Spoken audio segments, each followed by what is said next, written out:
Hello everyone, welcome to NEET exam crack. I hope you all are doing well. आज के इस video में हम लोग बात कर रहे हैं प्लाज्मा मेम्ब्रेन के बारे में, which is a very important topic from chapter cell the unit of life of class 11th। ठीक है, और यहाँ से काफ़ी सारे क्वेश्चंस आ चुके हैं नीट में और पूछे भी जाते हैं हर साल, तो हम इस टॉपिक को स्टार्ट करेंगे।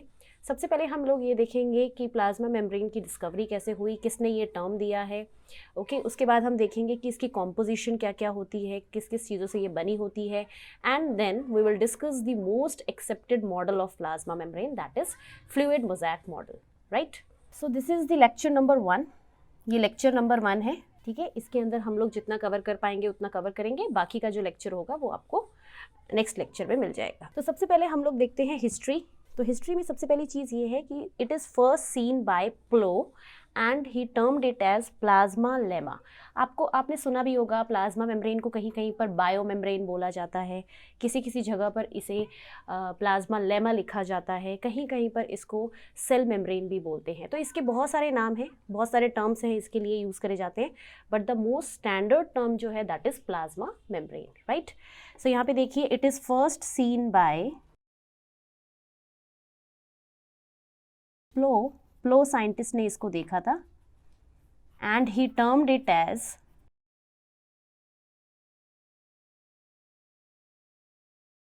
Plasma lemma. उन्होंने क्या टर्म दिया था इसको? Plasma lemma.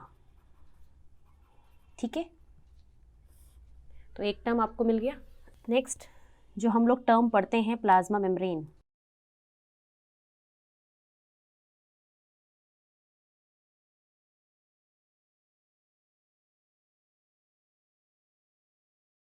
it was coined by Nageli and Kramer. This term was coined by Nageli and Kramer. Cramer ने ये टर्म दिए थे। ठीक है, नागेली एंड क्रैमर, ये दो साइंटिस्ट हैं, इन्होंने ये दो टर्म्स दिए हैं। It is also known as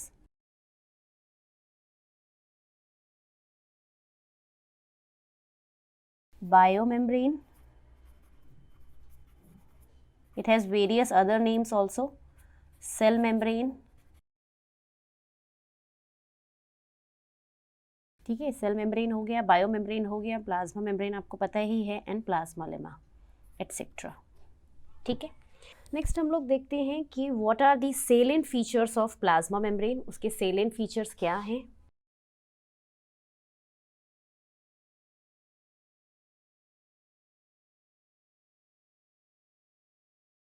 so salient features के अंदर देखिए, सबसे पहली चीज़ कि हम सबको पता है कि it is the outer most boundary in animal cell. Plants में तो हम इसको आउटर मोस्ट नहीं बोलेंगे, बिकॉज प्लांट सेल में तो आउटर मोस्ट बाउंड्री कौन सी होती है? Cell wall. तो एनिमल्स के केस में it is outer most boundary, outer most है ये। लिविंग, इसका नेचर कैसा है? लिविंग, जबकि सेल वॉल का नेचर किस तरह का था? डेड। सेलेक्टिवली परमिएबल,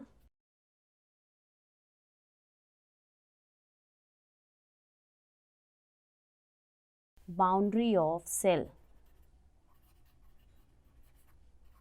ठीक है, किस तरह की बाउंड्री है? Selectively permeable boundary of cell.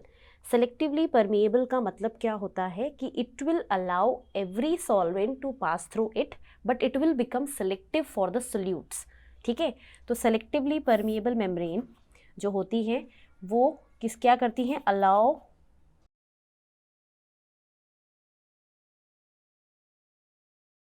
allow all the solvent to pass, but it is selective for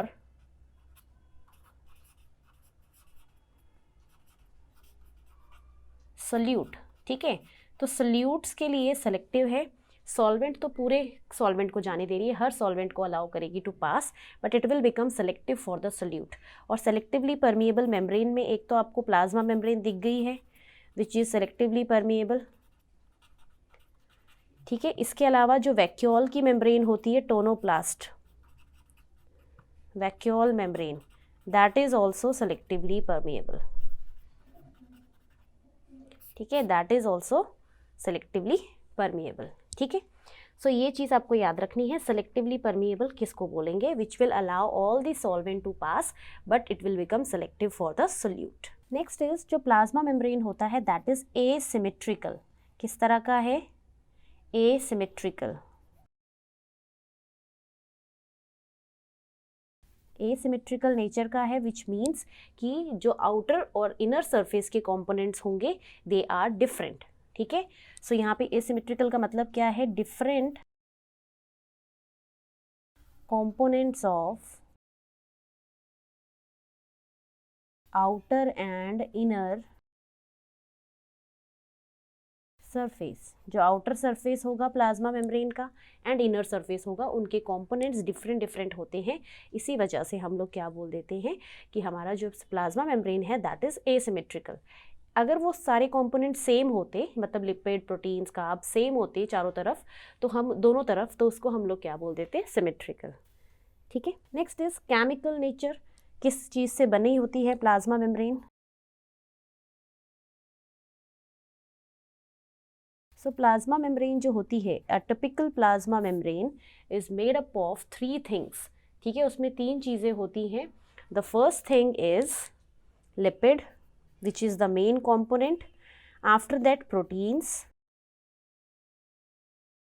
and after that carbohydrates।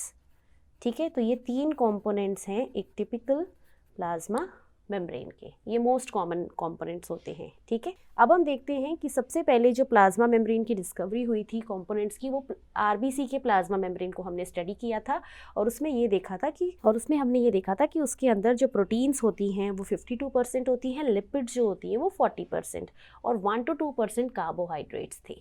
ठीक है, तो ये एनसीईआरटी की लाइन है and it is very very important कि आरबीसी इरिथ्रोसाइट्स की जो मेम्ब्रेन है प्लाज्मा मेम्ब्रेन, उसकी कॉम्पोजिशन क्या है, ये नीट में पूछी जाती है। ठीक है, एनसीईआरटी का पॉइंट है।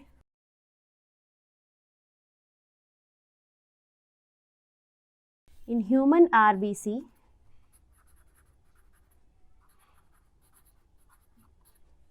that is erythrocytes,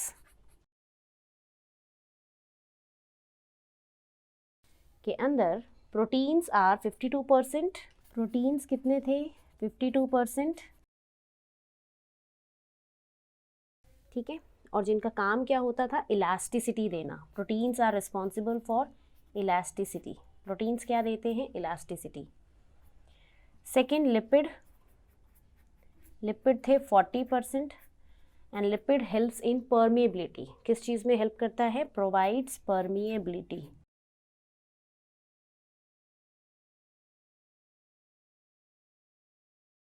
and third component is carbohydrates, जिसका रोल कितना था? खाली 1 to 2%, जिसकी कॉम्पोजिशन थी 1 to 2%। ठीक है, सो ये एनसीईआरटी की लाइन है, और ये इंपॉर्टेंट है कि ह्यूमन आरबीसी में क्या चीज़ कितनी मिलती है, कितना प्रोटीन मिलता है उसके प्लाज्मा मेम्ब्रेन में, कितने उसके अंदर लिपिड्स मिलते हैं। ठीक है, ह्यूमन आरबीसी की प्लाज्मा मेम्ब्रेन की कॉम्पोजिशन है।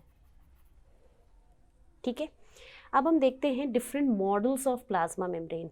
देखो, हमारे सिलेबस में जो सबसे मेन इंपॉर्टेंट मॉडल है that is fluid mosaic model, but उससे पहले भी कुछ मॉडल्स आए थे like rail track model, Robertson model जिसको बोला जाता है, या सैंडविच मॉडल भी बोला जाता है। तो उस पर भी आपको कभी कभार क्वेश्चंस मिल सकते हैं। ठीक है, तो इसीलिए हम पहले उनको डिस्कस करेंगे, फिर हम आएंगे फ्लूइड मोज़ैक मॉडल पे। Right, so next is models for plasma membrane. Models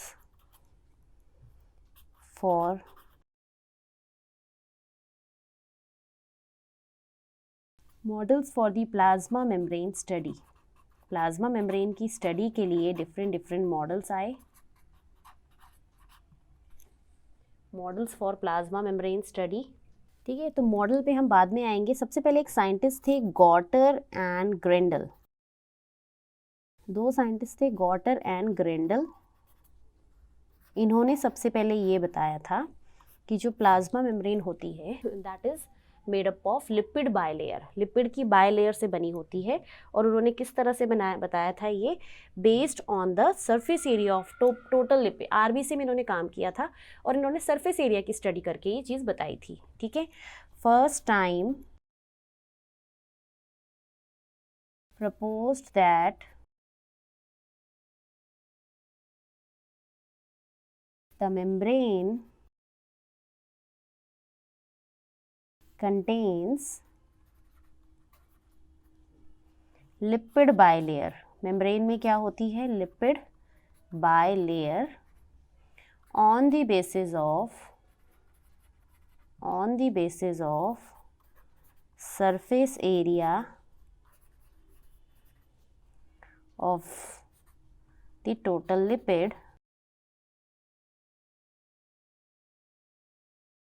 on the RBC and that of RBC.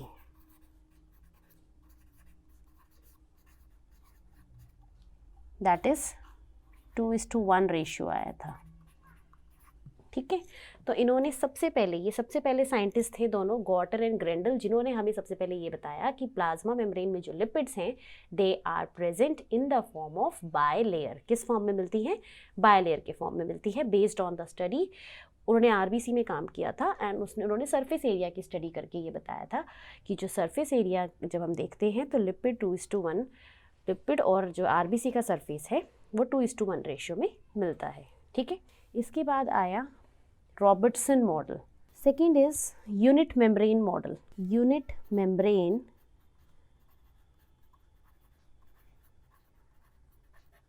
Model, this model was proposed by Robertson. Robertson का नाम आता है कई बार, रॉबर्टसन। ठीक है, और इस मॉडल को हम लोग रेल ट्रैक मॉडल भी बोलते हैं। रेल ट्रैक मॉडल, जैसे रेलवे की ट्रैक होती है वही वाला रेल ट्रैक मॉडल। ठीक है, इन्होंने ये बताया कि प्लाज्मा मेम्ब्रेन के अंदर लिपिड की बायलेयर होती है और उसके दोनों तरफ आउटर साइड में और इनर साइड में प्रोटीन ग्रुप मिलते हैं। ठीक है, तो इन्होंने जो मॉडल बताया है वो हम आगे देखते हैं। सो अकॉर्डिंग टू रॉबर्टसन ने बोला कि there is a lipid bilayer in the plasma membrane. Lipid की बायलेयर है।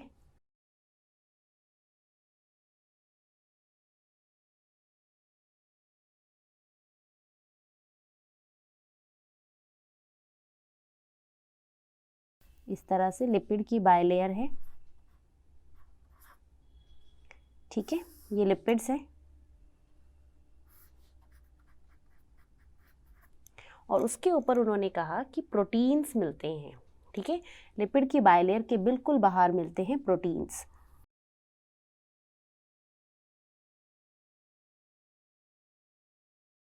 दोनों तरफ, तो इन्होंने बोला इसको protein.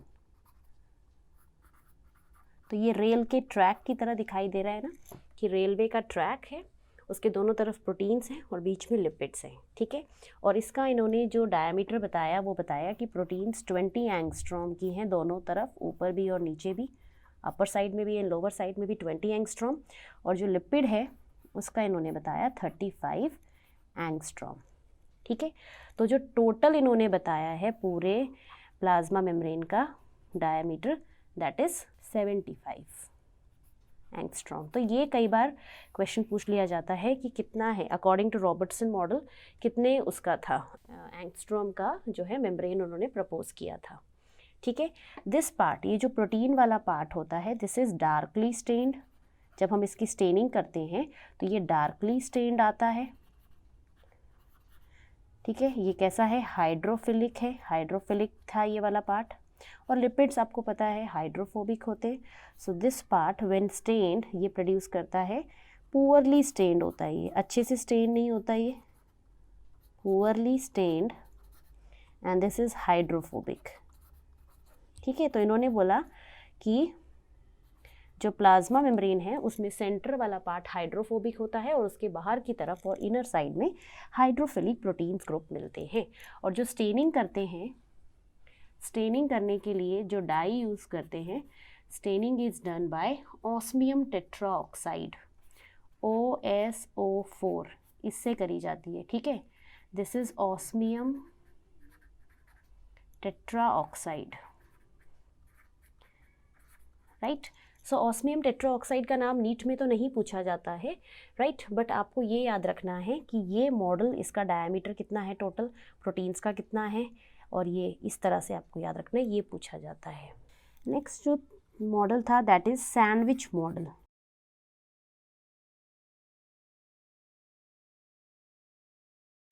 Sandwich model of plasma membrane. So sandwich model was proposed by Davison and Daniel.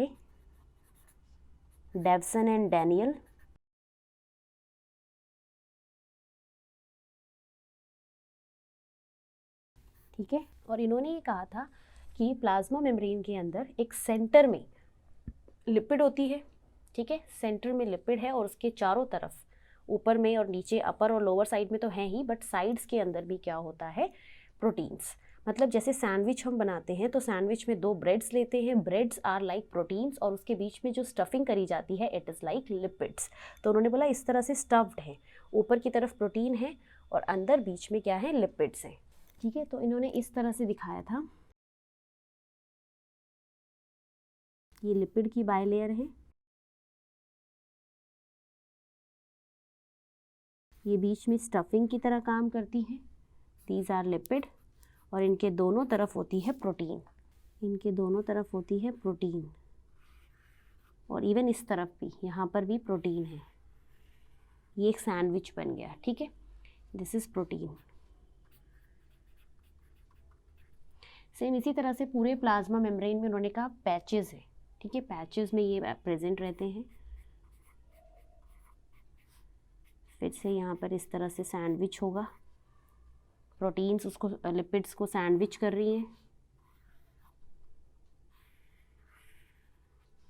Right. और इसके बीच में ये जो पोर बन रहा है, इस पोर का उन्होंने डायमीटर बताया कि इनके बीच में पोर होता है दैट इज अप्रॉक्सीमेटली 7 एंगस्ट्रॉम का, ठीक है, और यहाँ से मटेरियल का एक्सचेंज होता है। ये पूरी प्लाज्मा मेम्ब्रेन है इधर और उधर, और बीच में ये मटेरियल एक्सचेंज करवाने के लिए या इन एंड आउट के मूवमेंट के लिए ये पोर है, ठीक है। So this was sandwich model. Next जो मॉडल आता है that is fluid mosaic model, ठीक है, which is very very important for our NEET exam. वहाँ से क्वेश्चन ज़रूर ही आते हैं। इनसे तो वैसे भी मतलब इनसे ज़रूरी नहीं है कि क्वेश्चन आपसे पूछे जाएं या ना जाए, बट इन साइंटिस्ट के नाम रॉबर्टसन का, डैनियल डेविसन का नाम आप ऑप्शंस में ज़रूर देख सकते हैं। तो जब नीट में क्वेश्चन आएगा तो नीट में इनके नाम आपको ऑप्शंस में मिल सकते हैं, समझ रहे हो। तो इसीलिए आपको पता होना चाहिए थोड़ा बहुत, अगर उन्होंने थोड़ा भी डिटेल अगर आपसे पूछ ली तो आपको पता ही नहीं होगा रॉबर्टसन मॉडल क्या था, ठीक है। तो लिटिल बिट नॉलेज ही है ये, ज़्यादा डिटेल कुछ भी नहीं है, इतनी नॉलेज आपको इन मॉडल्स के बारे में ज़रूर होनी चाहिए, ठीक है। बाकी जो फ्लूइड मोज़ैक मॉडल है that we will discuss in our next video. Fluid mosaic model को जो हम हैं नेक्स्ट वीडियो में डिस्कस करेंगे, ठीक है। तो stay tune for next video.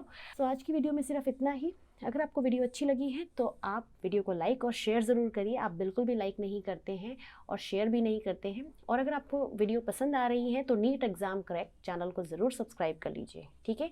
ये बिल्कुल फ्री ऑफ कॉस्ट है और आपको यहाँ पर फ्री नीट की वीडियोज़ अवेलेबल होती रहती हैं टाइम टू टाइम। तो फिर मिलते हैं नेक्स्ट वीडियो में। Thank you so much for watching.